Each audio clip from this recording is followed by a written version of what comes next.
During South Africa's apartheid-induced isolation, Orlando Pirates versus Kaizer Chiefs provided the ultimate platform for South Africa's premier talent to showcase their ability. As you can see from the wizardry of Ephraim Jomosono, Phil Mr. Jones Sitedi, Ernest Botsotso Makanya, Bashin Mahlangu, Basil Steenkamp in the Pirates camp, and at Kaizer Chiefs, Ace Nsweleng, Skara Tindwa, Teenage Dladla, and Max Maponyane. The late 80s would see the emergence of the club's modern-day icons in the form of Theophilus Dr. 16-valve Khumalo and Teboho Moloi for Orlando Pirates.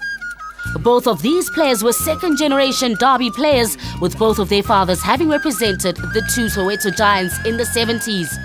The two players would become the symbol of their respective clubs.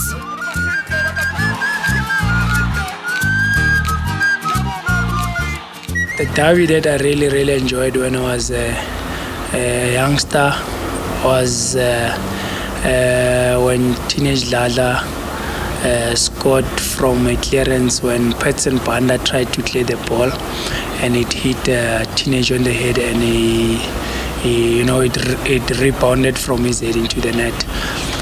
The reason being that on that day, Teenage was taking Orlando Pirates to the cleaners.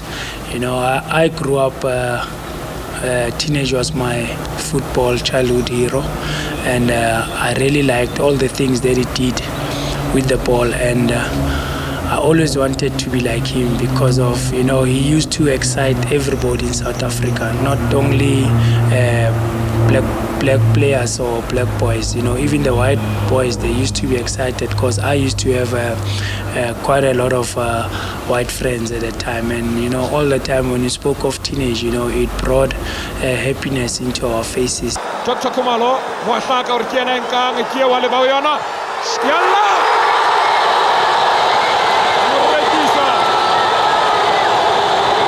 Fortunately, Walter, I was surrounded by big names, and they made it easy for me. And obviously, with the God-given talent, they did believe in me, and it wasn't difficult at all, because when I was still playing for the reserve side, we used to play as curtain raisers, and we used to train with the first team.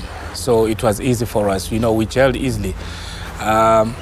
Whenever we play Pirates, I must say that for some of the players, it was like a nightmare. It was a difficult opponents. But for me as an individual, since day one, those are the kind of games I used to enjoy.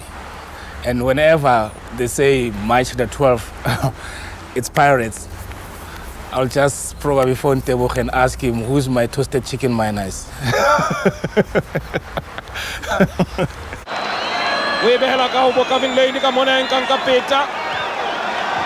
Pirates botleng empa ke phupe ka lefe ke phupe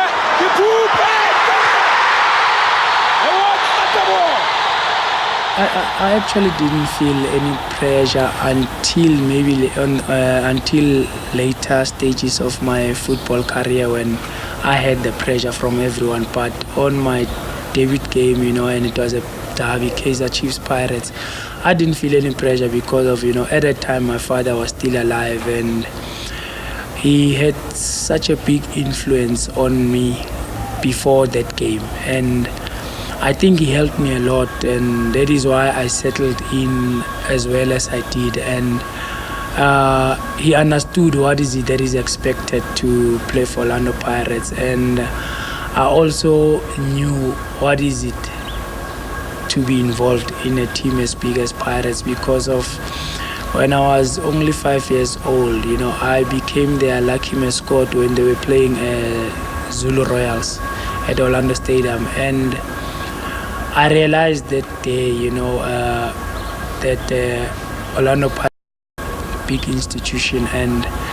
for you to be able to be successful, you have to really entertain these people.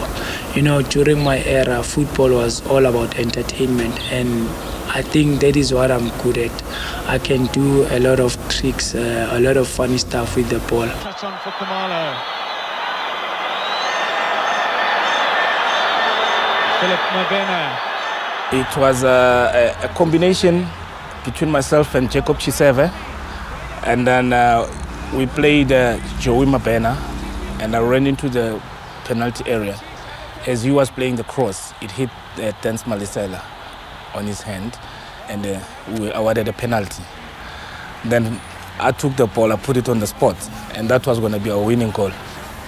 And it was an obvious thing, I was going to score it. So those guys, they decided no ways. Then they decided to ban the stadium. Well, the showpiece game of South African football has turned into a day of complete disgrace. After the award of a penalty to Kaizer Chiefs, a legitimate penalty in my view from the commentary position, the ground has erupted into a riot. This is the third time in 6 months that Orlando Pirates supporters have disrupted a fixture between themselves and Kaizer Chiefs. Many questions are going to be asked as to whether the NSL has in fact taken sufficient steps to prevent this from happening again. We've got Pirate supporters on the pitch, we've got battles raging between them and security men.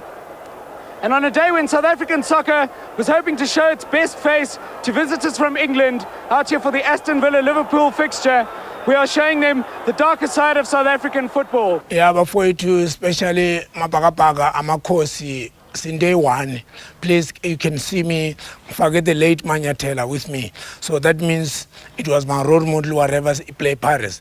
Chiefs and Paris, let's support each other, same sponsor, same brothers and sisters, and then let's marry each other. Singalwe, no fight when Paris and Chiefs play. The derby will be a derby. Life is very important than the 3 point. If your team lose, say next time, don't fight. Mapagania Makosi, Sindeli one, Senza Ganje, Sibwese Shaganje, because Mnander Nangbona, Nalang Shaizona, Z22.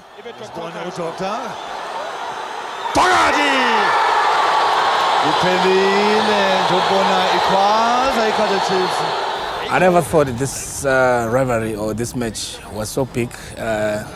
Everything comes to a standstill. You know,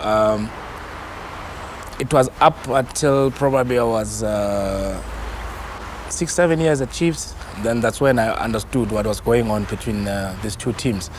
The only thing that I knew is that we cannot afford to lose against Pirates. That's the only thing that I knew. Stand still, or people kill each other, or whatsoever, I didn't know. But what I knew is that you cannot afford to lose against Pirates. Those were the words that were ringing in my mind.